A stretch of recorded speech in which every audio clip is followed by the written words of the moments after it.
Welcome to Alaska Weather, a production of Alaska Public Media and the National Weather Service, Alaska Region.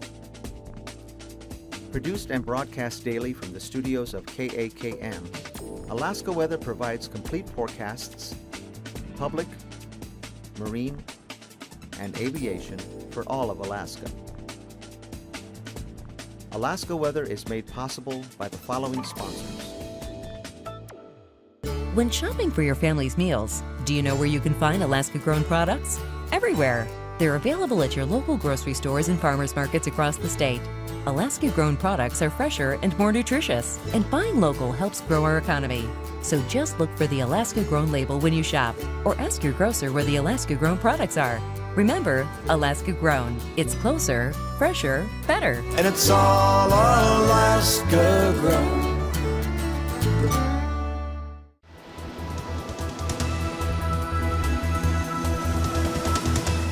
The National Weather Service. Hi, welcome to your Alaska Weather. I'm meteorologist Percy Dehne. This is your Alaska Weather for August 24th, 2016. You can follow us on weather.gov/Alaska, as well as email us to nws.ar.tvweather@noaa.gov. Now starting out with tonight's hazards. Same as last night, we have a high wind advisory that remains in effect until midnight tonight, and that's going to be for the eastern Alaskan range, and that's going to be through passes west of Tok Cutoff. And look for southerly winds gusting to 50 miles per hour. And then over the Susitna Valley, you have a flood advisory that remains in effect. And that's going to be until 10:45 p.m. Thursday, and that's for the Yetna River at Lake Clark. Now putting the satellite in the loop here, we got a low pressure system that's moving into the southwest region, and continued southwesterly push of flow from the south here with plenty of moisture that's streaming up from the North Pacific into the northern Gulf and central interior of Alaska. Farther out west, we have this next swath of moisture moving in down here. This with this strong occluded front that's starting to push through, with a trailing a cold front through this region and a warm front extending southward into the western Aleutians there. And they'll continue to bring a southwesterly push of warmer air into the Bering. Farther north, there's a weak low pressure system sitting right about there, at just over the Brooks Range, and that's got a weak stationary front extending through the eastern Brooks Range, and that'll continue to bring some light moisture through the north slope, and some fog issues there along Barrow and Point Hope region. The southeast, pretty much clear skies with the high pressure dominating, and that'll be like that for the next couple days. A little bit of moisture to make it into the Sitka region and Yakutat. And then over the basically the Bering here, the central portion, you have a weak high pressure in this region. So a transition zone between the low pressure and then the other system that's moving farther north into the interior. So you're going to have some light drizzles, some light rain in this region right here through the northern Bering into the central Bering. Today's weather, again, here's that low pressure system sitting over the Kuskokwim Delta region, cold front extending down through the Bristol Bay, and then you're going to have scattered showers on the backside of that system. Then you have a weak stationary front that's extending farther north as a low that's parked over near Dead Horse region. So you can have scattered showers with that. Again, fog on the northwest coastline. And then there's that 995 millibar low occluded system that's pushing through off the Kamchatka Peninsula, and the strong southwesterly push with winds coming up through the western portion of the Bering, and that's going to move eastward throughout the next day or two. And that's going to bring rain with that and stronger winds. Over the southeast, you have that high pressure dominating over the northern Gulf. And that's going to be pretty much southeast panhandle, nice conditions from Sitka south, pretty nice. And then farther north near Yakutat, you'll have some light rain. You have this weak trough that's pushing through, so some scattered precipitation that's going to hit the Kenai and the Anchorage Bowl and move farther north into the Copper River Basin along the Alaska Range. Then for tonight, the low pressure system over the Kuskokwim Delta will continue to gradually fill. It's pretty weak, and that weak stationary front will continue draping through running parallel along the Brooks Range. With that, you'll have some scattered showers. Farther north, some light rain. That cooler air wrapping around with the high pressure that's sitting over the Beaufort Sea.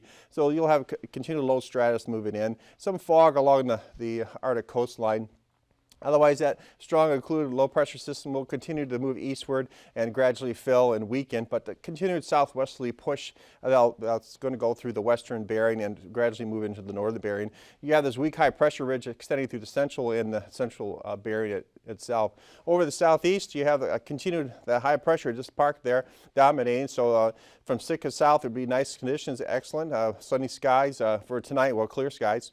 But for tonight, rest of the northern Gulf and the eastern Kenai and the Prince William Sound and Anchorage Bowl, you're going to have scattered rain showers as this weak disturbance moves through.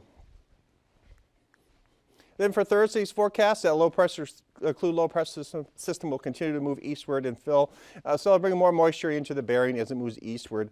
The big picture, the big issue would be these, as this trough pushes through tomorrow afternoon, it's going to kick off some isolated thunderstorms with instability through the Prince William Sound, Anchorage, Kenai, through the Susitna and the Copper River Basin, as well as the lower Kuskokwim Valley, and you extend up farther north near Fort Yukon. So you'll have some isolated thunderstorms as well, again, as this trough moves through.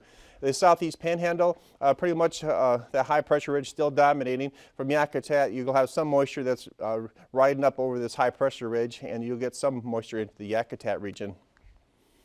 Friday's forecast, high pressure will build over and pretty much sunny skies, partly cloudy in some conditions through there just over the eastern Seward Peninsula region there. And you'll have some light rain and fog along the northern Bering as you go farther north also. Again, with a northeasterly flow with a high pressure that's sitting up farther north into the Beaufort Sea. And again, they have a weak low pressure system that's sitting over, looks like a Fort Yukon area, and that's going to be continued some scattered showers with that. Otherwise, the high pressure ridge is going to be extending through a nice sunny day over the Anchorage Bowl, the Kenai, and Prince William Sound. That's going to be nice. We've been raining, as you know, for the last several days. So through the lower Kuskokwim Valley, you'll have some scattered showers. And then with this trailing cold front moving through the British Columbia region, you're going to have some scattered showers moving through the southeast panhandle.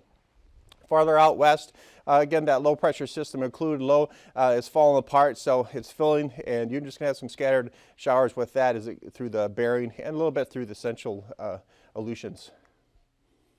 Temperatures as today at 1 p.m. Pretty much in the upper 50s along the eastern Aleutians. Cold Bay coming in at 58. And you graduate with this southwesterly push, you're going to have warmer temperatures. King Salmon came in at 65. A little farther north, you had a high of 63 there at Antioch and 57 at Bethel. Over the southeast, pretty much nice and toasty with that high pressure. Pretty nice, you got it in 60s, 60 at Yakutat, 66 at Klowak. Seward, British Columbia came in at 72.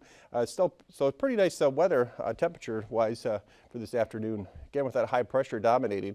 Farther north, again with a southerly push in here, the warmer air, look how much these temperatures have risen throughout the Arctic coastline.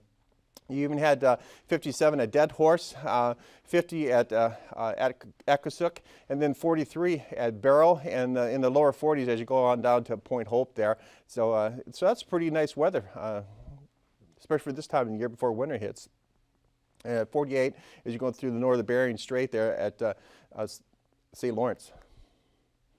Then along the chain, you're pretty much, I mentioned before, in the upper 50s, 54 at Dutch, 54, 52 at Adak and Atka, 55 at Shemya, and 52 at St. Paul and St. George. In the Anchorage Bowl, we had a 65 in Anchorage, 67 at Kenai, and 69 at Homer. Valdez came in at 54. Tonight's low temperatures, the coolest ones are going to be again along our coastline, 39 at Barrow, 40 at Point Hope. Pretty much all 50s, lower 50s to mid 50s throughout the Alaska region, except for again farther north with the cooler air.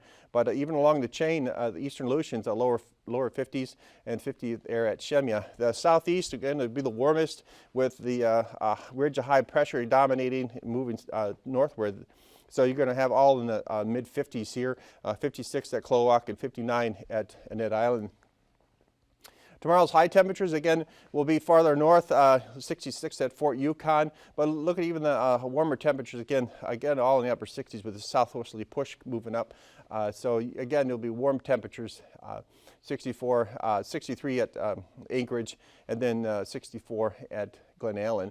And then in the lower 60s at Cold Bay, King Salmon coming in at 65 and Port Hyden at 67. And then the Pribilofs, St. Paul coming at 54. The southeast Panhandle, that'll be some of the warmest temperatures in the lower 60s, but 72 is going to be your highs there at Annette Island, and 68 at Kloak. Tomorrow's flying weather, MVFR to IFR, again with this included low pressure system with this cold front and then warm front extending down through the western Aleutians. You go farther north with southwesterly pushing you right here, so onshore flow, so low stratus and that in the morning, and farther north with that weak stationary front moving through the Brooks Range, the eastern portion. So it looks like AKwx Pass, so you're going to have IFR conditions there. And then along the northern coastline, again, it's all the southwesterly push, plenty of moisture moving in. So pretty much along the eastern Kenai, Prince William Sound, over the Yakutat, marginal to IFR conditions, as well as along the Alaska Range, in the portions of the Aleutian Range as it moves around to the north of the portion of the Alaska Range. And then for the afternoon, as the cool system moves farther east, well, your conditions will move farther east also into the central Bering and northern Bering. Then you're going to have, remember, those isolated thunderstorms in the afternoon with that trough that's going to push through, moving from west to east. So that'll be a concern for flying in this region there, basically from the Kenai, Anchorage Bowl northward along the Alaska Range, as well as the eastern Brooks Range. The southeast, you're going to have near Yakutat some IFR to marginal VFR conditions, but from Sitka south, you'll be NVFR to VFR conditions. Tomorrow's passes, AKwx IFR to MVFR and isolated thunderstorms in the afternoon. Adigan IFR to marginal VFR and isolated thunderstorms in the southern entrance. And then Lake Clark and Merrill IFR to MVFR, isolated thunderstorms on the western entrance. And then rainy IFR to MVFR, isolated thunderstorms as you go through the pass. Windy MVFR to VFR and isolated thunderstorms as you go through the pass. And then Isabel MVFR to VFR, isolated thunderstorms as you go through the pass. Mentasca MVFR to VFR conditions. Tenita VFR, MVFR, and isolated thunderstorms through the pass. Portage IFR to VFR conditions, isolated thunderstorms. So conditions will improve in the afternoon. Chillicook and White, MVFR. Tomorrow morning's freezing level, not surprising, it's going to be pretty high, anywhere from 10 to 14,000 feet over the western to northern Bering here. Again, with that strong southwesterly push to warmer air. A little cooler as you get cooler temperatures up north along the Arctic slope. Through the Chukchi Sea, 6,000 to 8,000 feet there. And then with a high pressure ridge dominating over the Gulf and extending into the interior, again, 10 to 14,000 for your freezing level there. Tomorrow's icing above 12,000, pretty much over the western Bering and the western Aleutians with that occluded system. And then same thing for pretty much southwest, south central as you go farther north with that running along with that with that stationary front that's extending through this region here. Above 8,000, light to occasional moderate. And again, don't forget your isolated thunderstorms as that trough that's going to kick through and kick off these isolated thunderstorms. Tomorrow's jet stream, strong northwesterly flow coming out of the western Aleutians, and it transitions, digs down the long wave trough here, and then southwesterly push here, 90 to 100 knots right over to the southwest region, lower Kuskokwim Valley. And then it transitions to northwesterly 70 over the southeast panhandle. Farther north over the Beaufort Sea, you're going to have northwesterly flow 50 knots with that weak jet stream there. Tomorrow's 9,000 foot winds.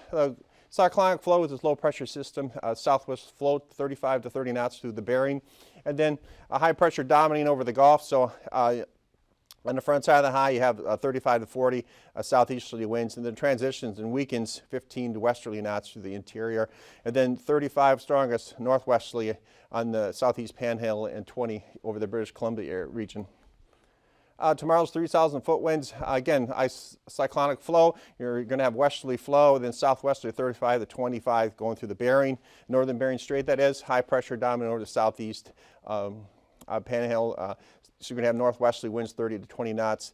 Over the Alaska Peninsula and the southwest, you're going to have southeasterly winds 20 to 25 knots, and then they weaken as they transition with that ridge that's aloft. Tomorrow's turbulence below 4,000, light to occasional moderate over the western Aleutians, and then below 4,000 over the Anchorage Bull here, Prince William Sound. Again, isolated thunderstorms extending up to the eastern Brooks Range. We'll be back after this with your Marines.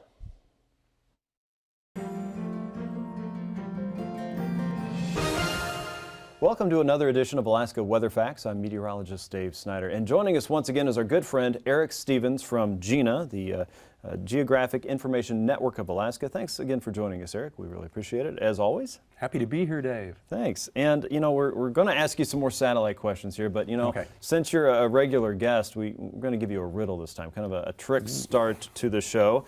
Okay. How do you see a polar bear in a snowstorm? Sounds like a challenging question because Okay. the polar bear is white and the snowstorm's white. Yeah. How do you do that? Well, in the world of satellite meteorology, you couldn't, because the spatial resolution of this instrument that we're going to talk about today has 375 meters resolution, and even the most well-fed polar bear will not be 375 meters across. I'm okay with that. Yeah, yeah, you wouldn't want to run into such a No, it'd be a creature, bad day. would you? In the satellite meteorology world, the equivalent would be, how do you tell the difference between clouds and then an area that has no clouds but's covered by snow, Right. a piece of ocean that has no clouds but has sea ice? All three of these are white. Right. The snow, the clouds, the sea ice, it's all white. So how, using satellite data, can you tell someone where the clouds are and where the clear areas are? This is important for aviators. Mariners want to know, in the ocean there, this white stuff, is that sea ice or is that just a cloud? Right. How do we tell the difference? And it turns out, if you look, say, at a picture of Alaska from the springtime, March or April, and it's high noon, so we're getting a lot of sunshine. If you were riding on a satellite with your human eye, look down, everything's white. Right. And we've got you know, a picture of Alaska from early April, and we're seeing some of the lower elevations in south central Alaska are melting out, getting some brown ground there, but otherwise there's a whole lot of white on the image. What areas are cloudy, but what areas are clear and covered by snow or ice? It turns out that if we leave the visible spectrum behind a little bit, see, a satellite has multiple channels in the electromagnetic spectrum that it can look at. Part of that's visible light, what we see as humans, but there's a lot going on at other wavelengths. If we add in something that's called near infrared, what we couldn't quite see, but we're getting into that infrared territory, there's a magical property that we can exploit. Secrets to find. Oh yeah. This is actually powerful and almost magical, that at a slightly longer wavelength, when the sun shines down on Alaska and then it bounces off back to the satellite, at that near infrared wavelength, it turns out that snow and ice will absorb that wavelength, but liquid water, like liquid droplets in a cloud, will reflect it back. And that's not the way it works in visible. You know, visible, it just bounces off of all those targets the same. But at near infrared, snow and ice absorbs it, and the liquid will reflect it back. Liquid cloud droplets will do that. And so an image where everything looks white suddenly becomes colorful. And the way this recipe works is that the clouds look pink, and the snow-covered ground and the ice-covered ocean look blue. Suddenly now, we're able to see the polar bear in the snowstorm. We're able to see where the clouds are and where the snow is and where the ice is. This is a powerful advantage. Consider the case zooming into the Bering Strait area. What if you were asked to brief a pilot who wanted to fly, say, from Kotzebue down to Savunga or Gamble and had to fly VFR, visual flight rules, so they had to stay out of the clouds? Could you use a satellite image where everything is white to provide that pilot any guidance? It'd be pretty tricky. Very tricky. And that's why we have to go to this other recipe where the all-white polar bear in the snowstorm becomes more colorful. And now we can tell the pilot, aha, this is a cloud you want to stay out of, but over here, sure, it looks white in the visible spectrum, but what we're doing, we'll show you, oh, this is just snow-covered ground, but it's clear, so you can fly right through there. Visual flight rules. Same thing for a mariner who might want to get down to St. Lawrence Island, say, but has to avoid the sea ice. This product has applicability there as well. Wonderful. It's an amazing new technology, so many new channels. The satellite that makes this imagery actually has 22 different channels that it looks at. 22 secret decoder rings. 22 secret decoder rings. Okay. You know, I liken this to an activity I had in the car when I was growing up. We go on long car rides, and we do all the work in these activity books to, you know, stay calm, cool, and collected for our parents who were trying to get us across the state. But to get the answer, the real answer, you had to apply that red sheet to see the answer or the secret path or whatever the message was in that activity book to get you onto the next page. And it's also like a photography filter, right? If you're taking a lot of pictures, you can apply different colors to see different parts of that image. I mean, that sounds a lot like what you're talking about. Oh, you know it. The information is in there all along. We just have to combine the channels in a way to reveal what's in there. And by the way, you're dating yourself. So you didn't have an iPad in the back of the car? No, sir. Okay. Well, we have, lastly, for dessert, there's a great image of the same kind of recipe. We're looking at South Central Alaska the first week of January. In first week of January, the sun, even at noon, is really low on the horizon, barely up. And in this image, the fun thing is the shadow of Denali. We can see the shadow of Denali over a lower pink cloud deck. Yeah, that's amazing. And Denali at 20,000 feet casts a big shadow. So this is another, just for fun, kind of application here. This is called multispectral satellite imagery, and it's the future. And happily, the future is now. Oh, that is fascinating. And 22 different secrets that can be revealed from just one satellite tool that's floating overhead. Eric, thanks so much for joining us again. We can't wait to have you back and telling us more secrets of satellite technology that are passing over us every single day, many times a day, over Alaska and helping us all the way in many different parts of our lives. So thanks so much for joining us again. Well, happy to be here. All right. And thank you for staying with us. We'll be back with a little more weather here in just a few minutes. And of course, we'll have more Alaska weather facts anytime online.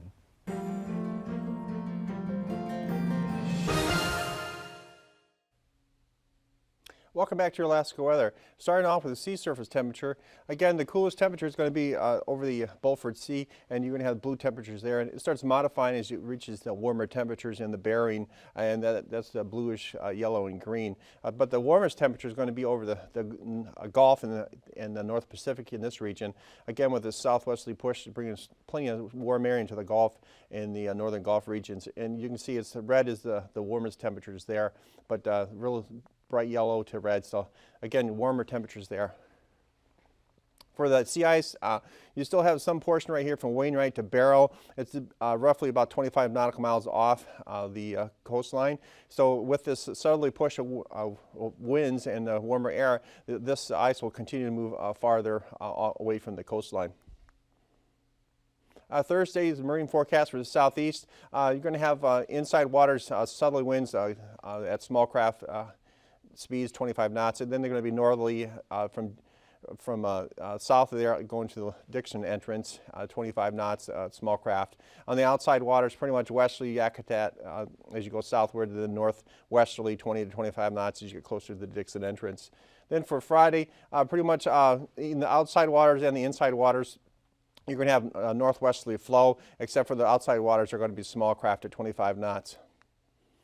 And then for the Thursday, for South Central, you're going to have pretty much all southwesterly push, 15 knots, pretty much all the Shelikof Strait going all the way up into the Cook Inlet, and then 15 knots, a little weaker there in the Prince William Sound, again southwesterly to southerly in the Prince William Sound region.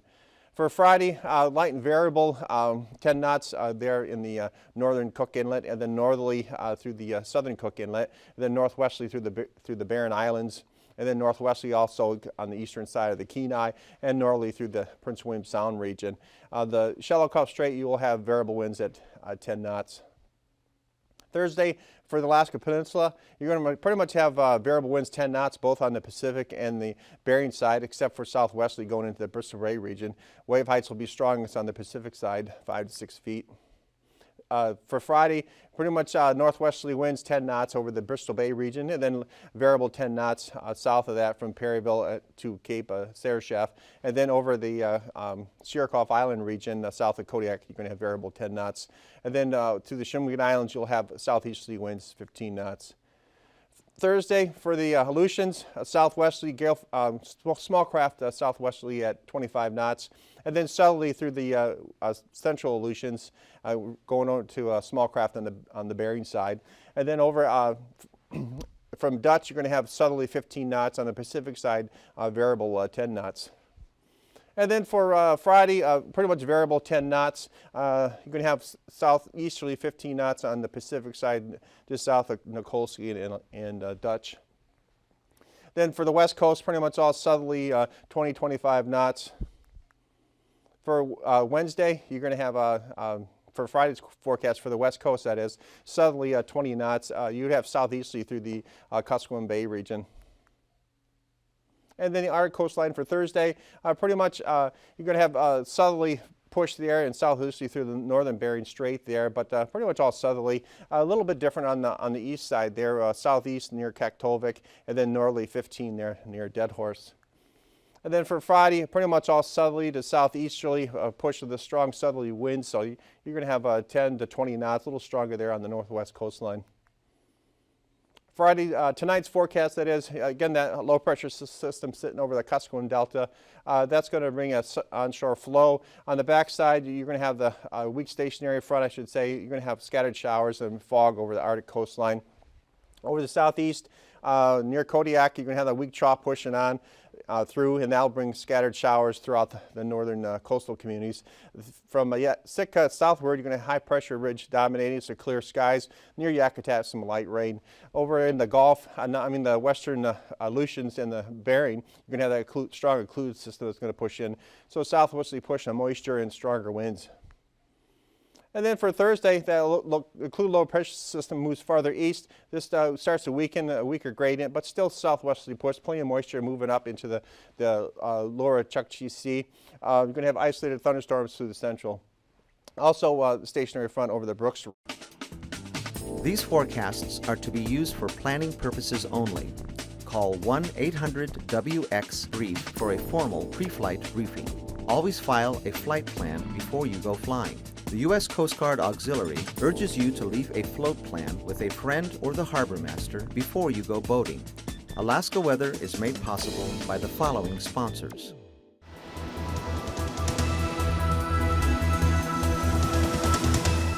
The National Weather Service.